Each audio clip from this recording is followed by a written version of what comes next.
You are live. Exciting times. Hello, everyone. Can we speak? Okay, so nobody is here to see my beautiful face. So I will introduce the legendary Paul Spectre Beck for the annual Naiad. Take it away, big man. Thanks, Kev, and hello and welcome everybody to the 2026 Naiad. 12 months has rolled round again. It feels like yesterday.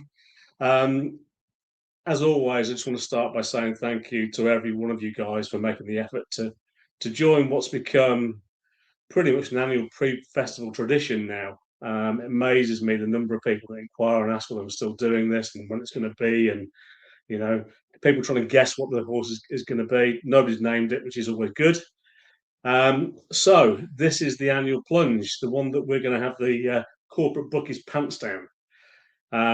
You guys know it's really hard to find value now, so it's my job, my mission to go and find it. There's still some rare bits and pieces around. Pundits normally pick up on it by now, so I'm forced to go a little bit earlier. I'm actually really surprised that one of the main pundits hasn't put this up. But nevertheless, they haven't, and it's allowed me to go a little bit longer.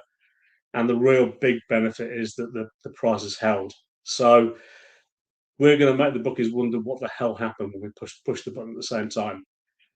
Results over the years have been really good overall. 5 winners, 9 placed horses.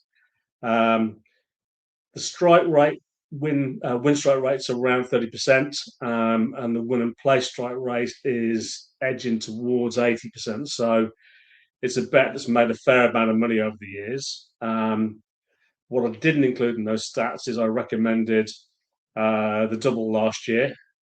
First time I've done that, and that came in at best price of 166 to 1. Depending on where you backed it, you may not have quite got that, but really pleased to have landed that. So, despite the fact that Naiad's probably had a bit of a leaner spell over the last 3 or 4 years, we're still a long way ahead. And in actual fact, over the last 4 or 5 years, even with the places, we're still slightly ahead. But that doubles sort of smashed it really. And going back prior to that period, we were smashing it anyway. We're going to give that a go again this year. So I know a few people tend to join this a little bit later, so they're going to miss out on the doubles. So I'm going to go with that really early. So we're going to get a bet on, within the first few minutes of doing this. So when you're ready, get your laptops ready, your phones, your iPads, whatever device you tend to use, and I'll tell you which bookies you want to open, depending on whether you want anti-post terms or whether you want no run or no bet. The bet's advised as an each way double, and I'd recommend backing each way rather than a win double because the place odds alone are 18 to 1 at best price. So if you're joining on the double, the accounts you want in best odds order. So if you want to go no run or no bet, the accounts that you want to choose from ideally are Bet365, Coral and Ladbrokes. Failing that, you're probably pretty much of a muchness. If you're happy to go with the anti-post terms, I'm reasonably confident these two horses go to the races that I've got them down for. Best price is 365. Very closely followed by Paddy Power, Betfair Sportsbook, and Betfair. And I've also done BetMGM, given last year I'm determined to take that money back off them. So I've backed this 3 times in actual fact. So when you're ready, the first race you want to load up is the plate on Monday. And I'll just give everybody a few seconds to do that. On Monday?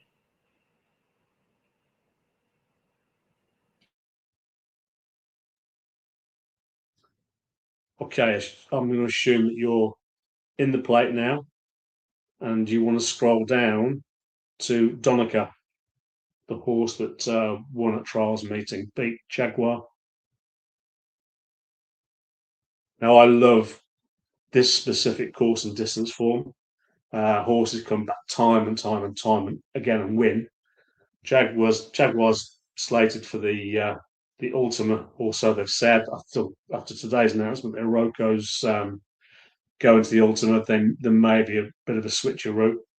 But he meets him on pretty much the same terms. You'd say that the two of them would be very closely matched, and I would suggest that most people on this podcast, if Jaguar was going for the plate, I reckon pretty much all of us to a man would have backed him. So Donica for me is a moral bet. Okay, the second horse you want in the double, you need to get a Thursday, and you need to open up the Kim Muir.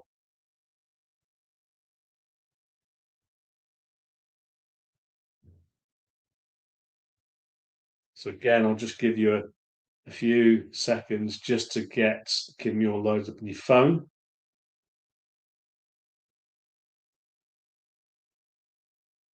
And the horse you're looking for the second leg of the double is Heracles Westwood.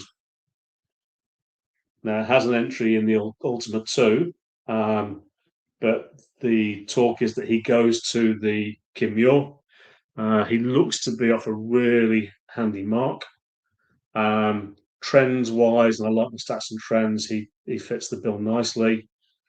And I think he's a really good price for a horse, again, that has won over course and distance and is likely to have a good claimer on board in actual fact. So if you've backed with 365, you've got 274 to 1 on that double. If you back with Paddy Power, Betfair, Sportsbook, Betfred, you've got 254 to 1. And prices go down to around 200 to 1 if you've used any of the others. So that's our first bet. We've got that out of the way nice and early. Not an Irish horse in sight. The UK horses have a great record in the handicap chases, and they tend to be, decent prices. The Irish horses are always over bet. There's always the next plot. There's always the JP horse, and you can pretty much be certain you're going to get some decent value on horses that are going to go close in those races. So I think they've got outstanding chances.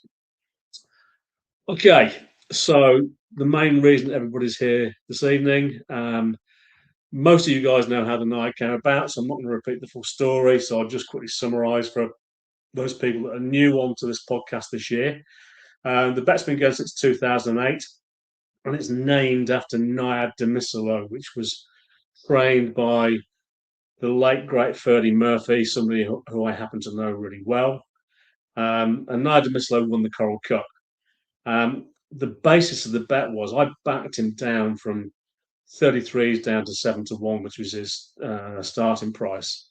And I did him in increments, 33s, 28s, 25s, 22, 20, 18, 16, 14, 12, 10, etc., down to 7s on the day. And that's the horse that started this annual tradition. It was and still remains my biggest return on a single. I've had bigger wins on multiples, but even to this day, 18 years later, scarily, that horse still is my biggest single return. And I back the Naiad each year to just less than that, so that the Naiad always remains my single biggest return. So it was initially something that was just with my group of racing friends, just picking one horse out for the festival, thereafter at a big price. I then introduced it to a racing website, so it became a little bit of a tradition on there. And now it's evolved into this live podcast, which this is the 6th year, I think. It's been going on the podcast. We're definitely due a winner. For you guys that like your stats, we're due. And I think we've got a great chance at a really good price this year. This is one of the bigger price Naiads, and I am really, really strong on this horse.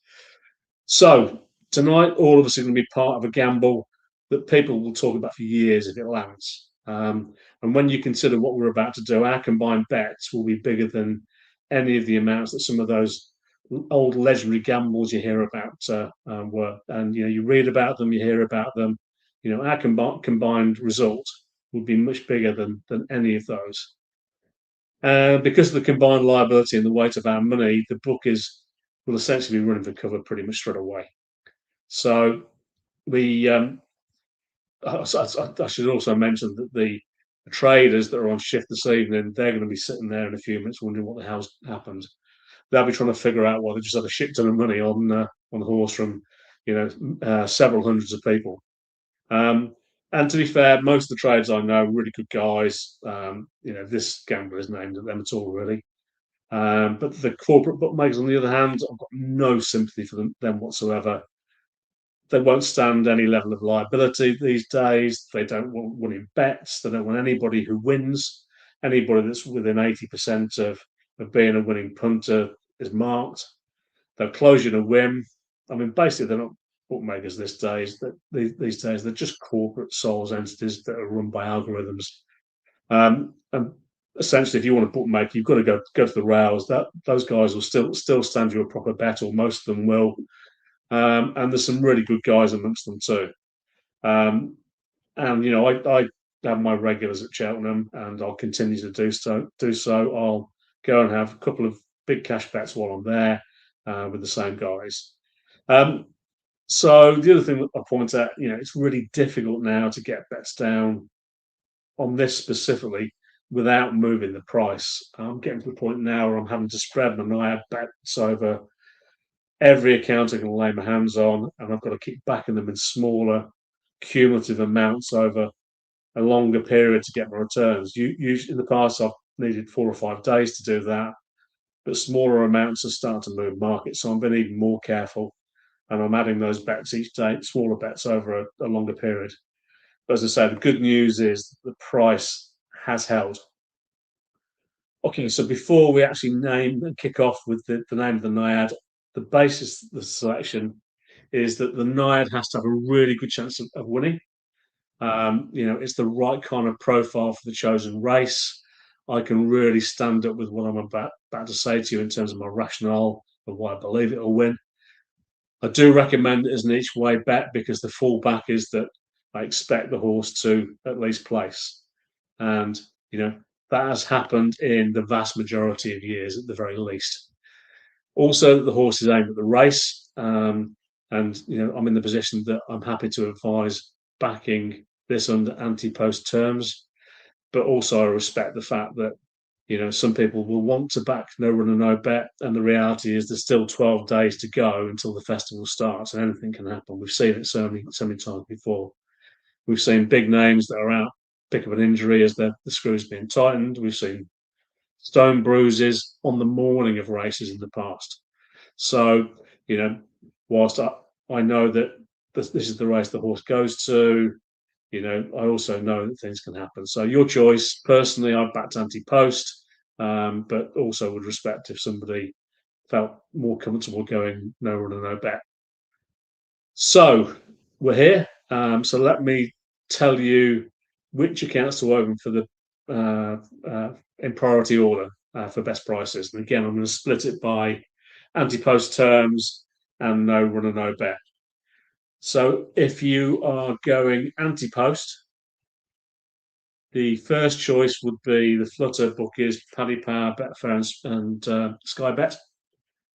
And if you don't have access to those, your alternative next wave of bookies is Unibet, 365, and BetMGM. After that, whoever you like, really. If you're going no runner, no bet, your best are Hills, Unibet, and BetMGM. And if you don't have those, your next wave of bookies are Bet365, Paddy Power, Betfair, and Sky Bet. Oh, sorry, and Ladbrokes too, actually. They're differently priced to Coral. So Ladbrokes too. So they're the bookies you want to open on your devices right now. While you're just opening those accounts, hopefully you guys will stick around after the announcement so I can make the case for the selection and tell you why I think this horse has a particularly good chance of landing the Naiad for us this year.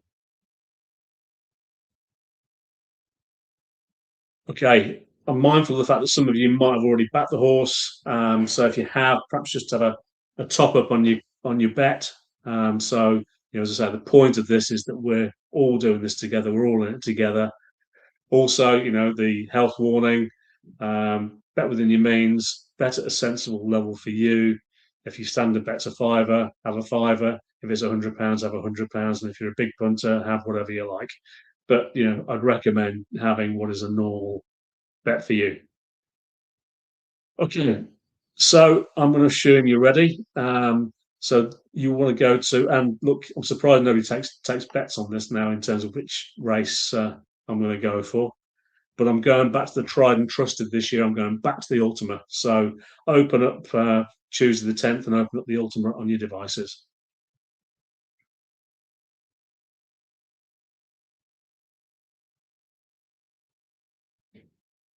So again, I'll just give you a few seconds more to get that loaded up and ready. And then you're going to have to scroll down a bit further than the top of the list because this year's Naiad is Highland. Hyland, if you don't know the horse, Highland.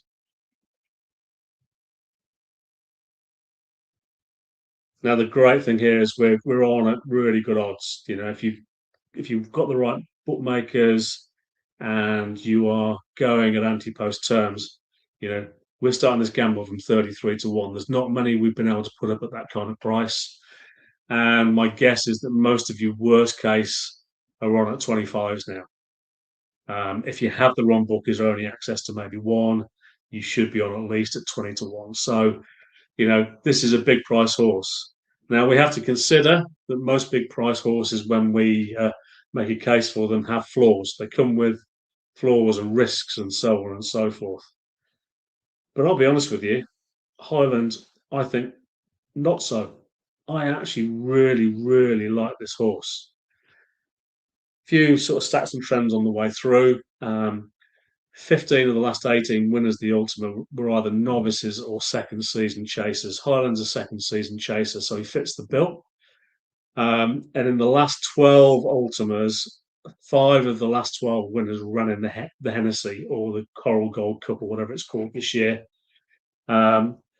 6 of the remaining were novices, and the only outlier from that stat was Vintage Clouds, and he'd previously been second in the Ultima to actually another Henderson horse, Beware the Bear. And Beware the Bear actually came via the Hennessy, so there's a nice little loop there. Highland ran in the Hennessy and Coral Gold Cup this season. He was hampered at a bad time and had to be ridden out to get back into position.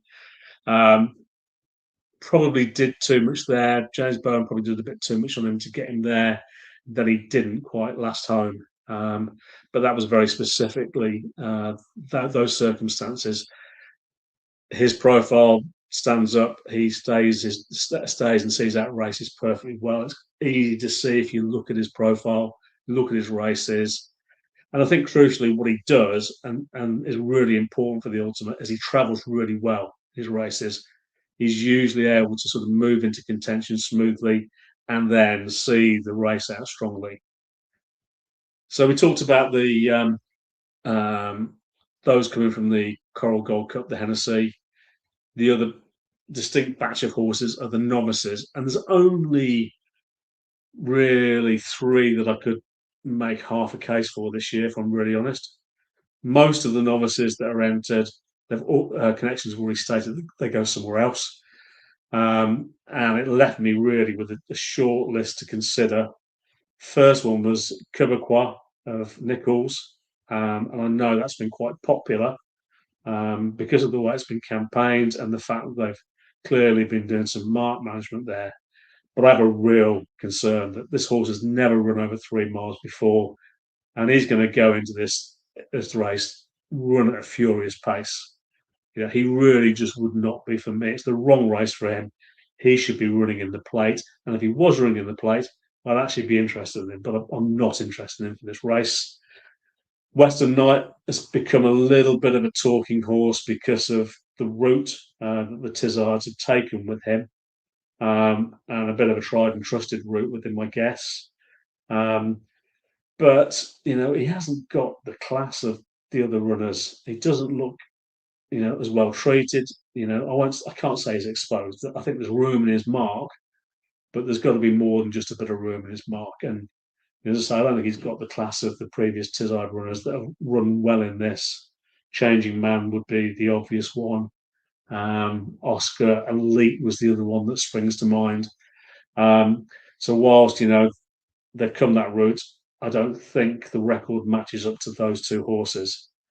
The one that I would perhaps have a saver on and does retain interest from me is Blaze the Way.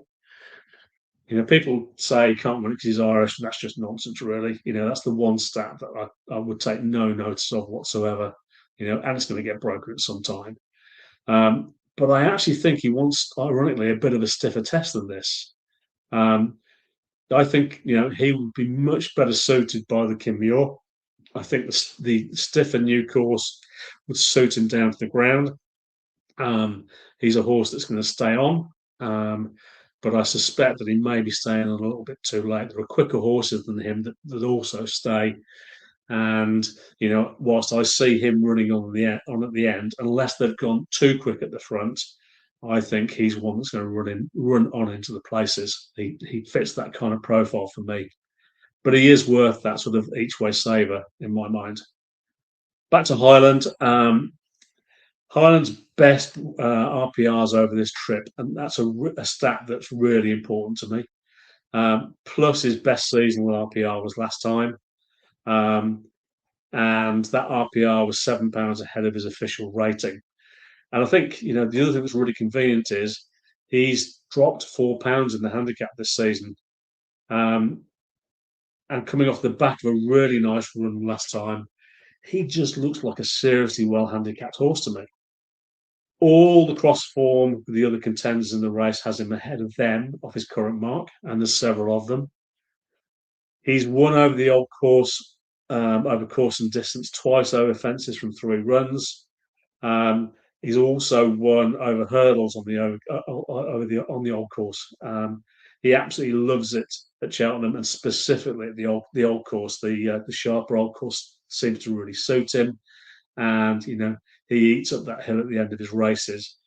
I would say the new course wouldn't necessarily be the same for him. His first time running the old course over course and distance, he beat Resplendent Grey, giving him £3.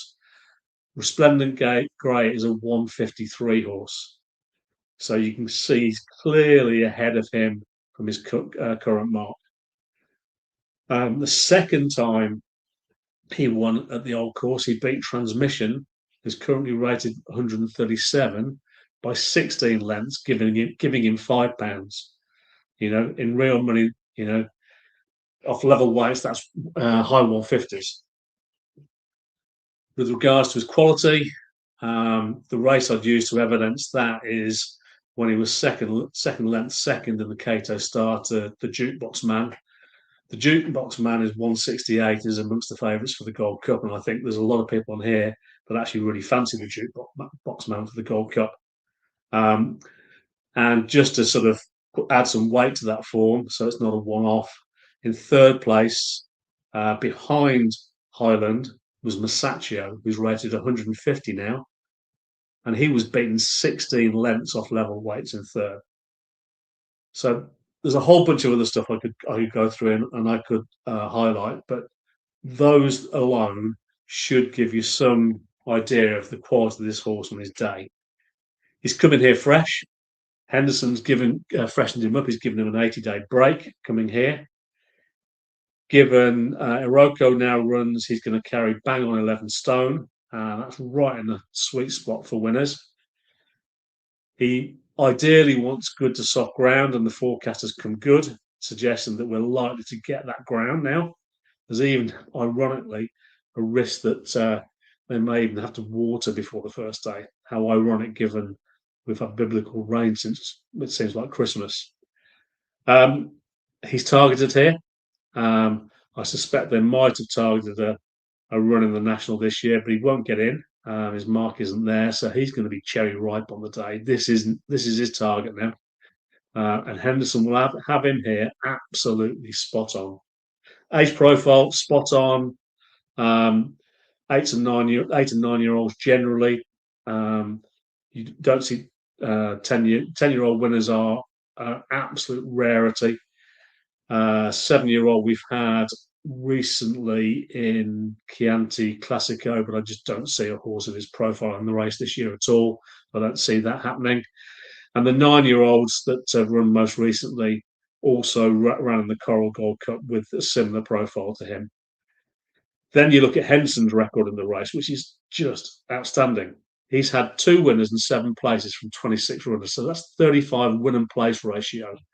In a festival handicap, that is just unbelievable. And I had a brief look, and there were several no hopers in there. Horses like Pim that you wouldn't use your kids' pocket money on. Do you know what I mean? It's just there's been so many horses that he's running there that you just would never have had. So if you focus down the horses that went there that you believed had a real chance, that percentage would be significantly higher. Excuse me.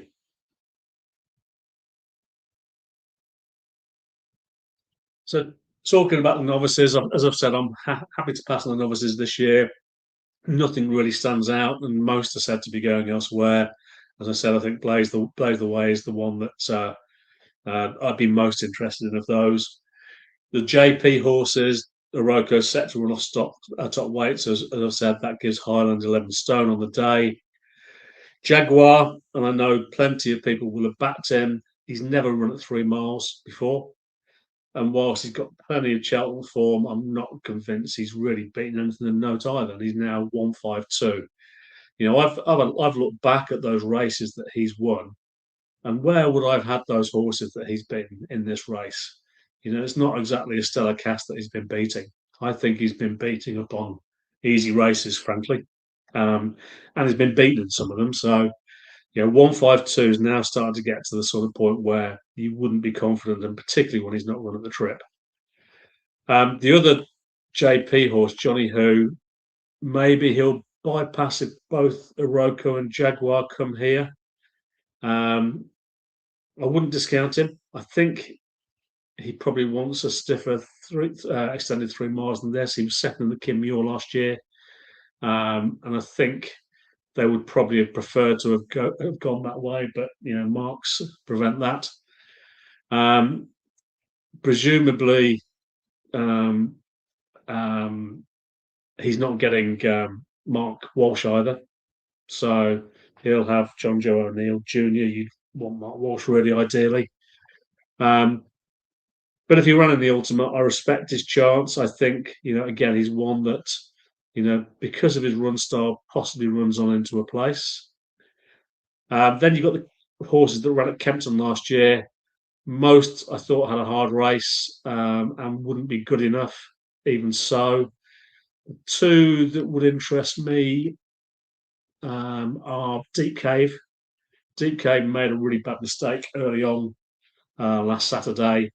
Race-ending mistake. He also lost a shoe, and as a consequence, he wasn't really given a hard race. So I think there's a possibility he could turn up here now.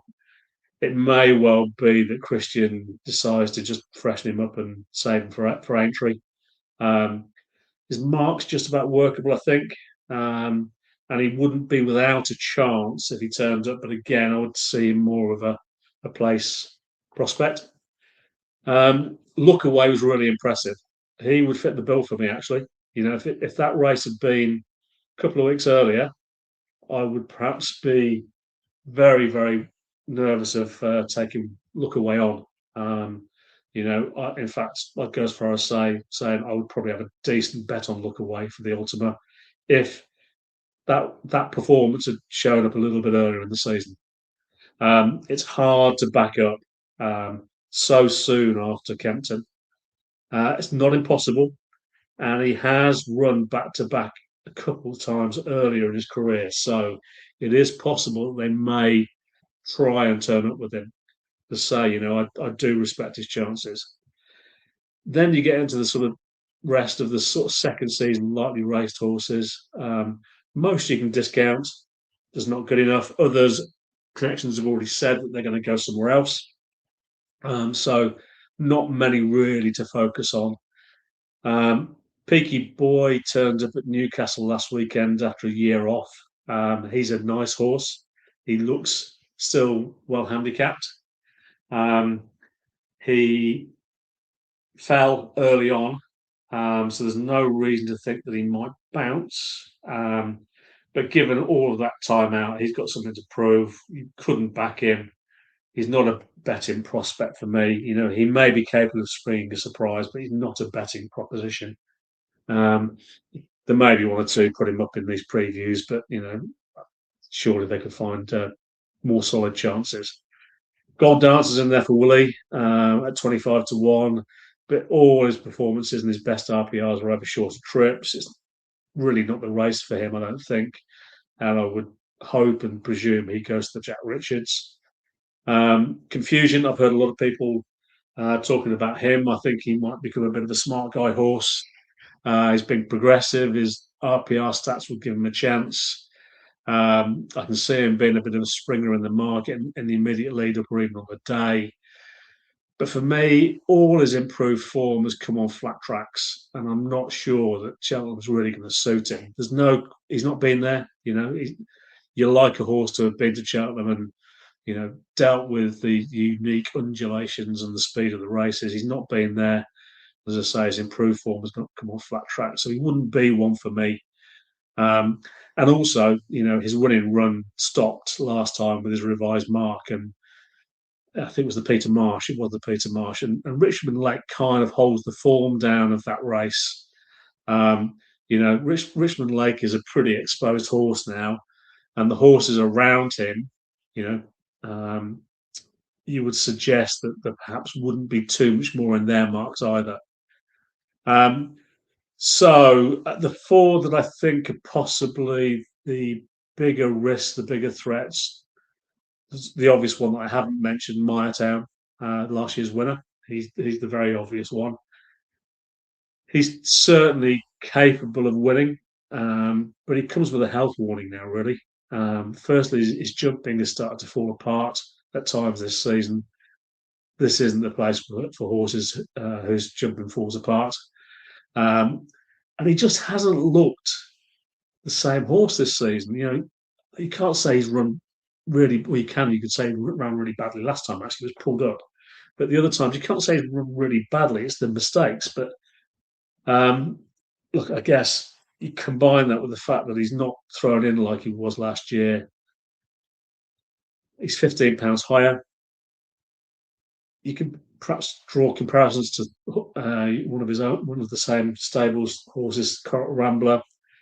Coral Rambler was only £6 higher when he doubled up, not £15 higher. And Coral Rambler actually, when he won the second time, was rated £2 lower than Naiad. And on all known form, and the way I look at form, Coral Rambler is just a much better horse, and there were no health warnings. So I won't be backing Naiad this time around, but I do respect the I guess the record of Lucinda Russell in the race. She's got an outstanding record in the race, none better really. Can't ignore that, but I think that record's about to come to an end.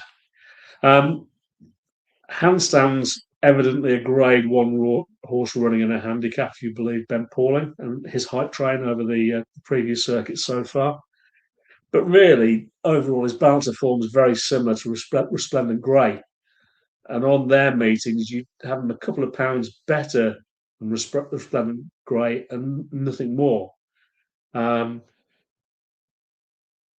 He's good enough to place, maybe. He's going to carry a lot of weight, but I don't see him winning. And the big thing for me with him is that his best RPRs, again, have all come over 2.5 miles. He's put up decent performances over 3 miles, but he is not quite the same horse. And I would say, unless he's capable of coming clear of his field round the bend, I think the hill might become an issue as well. Resplendent Grey I've mentioned. I do respect his chances, but I think his chance is very similar to that horse. The horse that I think could be the biggest threat to Highland is actually another decent priced horse, available at 25s, and I think might be available at 33 at anti-post terms, and that's Anthony Honeyball's Leave of Absence. He's unexposed and improving. Has a similar number of runs to, some of the novices, and he's got that all-important course and distance form. He hits a lot of the stats that I look for, and he's almost certain to run here. If Highland wasn't running, he possibly would have been in the frame to be this year's Naiad. I think he's a really nice horse, and I do respect his chance. But all of that said, I have Highland top of my list and clearly top. So for a horse that we back tonight at 33 to 1 and 25 to 1, don't you just love live podcasts when somebody's at your door? So for a horse that we backed at 33 and 25 to 1, he just feels like outstanding value. Anyway, thank you for watching. Hopefully some of you guys will come and join me by the parade ring before the Ultima so we can watch the race together. So win, lose or draw, thanks very much. And thank you once again for being part of the biggest Cheltenham Festival bet of the year. Hopefully, Highland does the business for us, and Highland is this year's Naiad. Cheers, guys. Well done, Paul. You'll be pleased to know 14 to 1 across the board, mate. So I will end the stream now. The door's gone, and now I have the alarm going.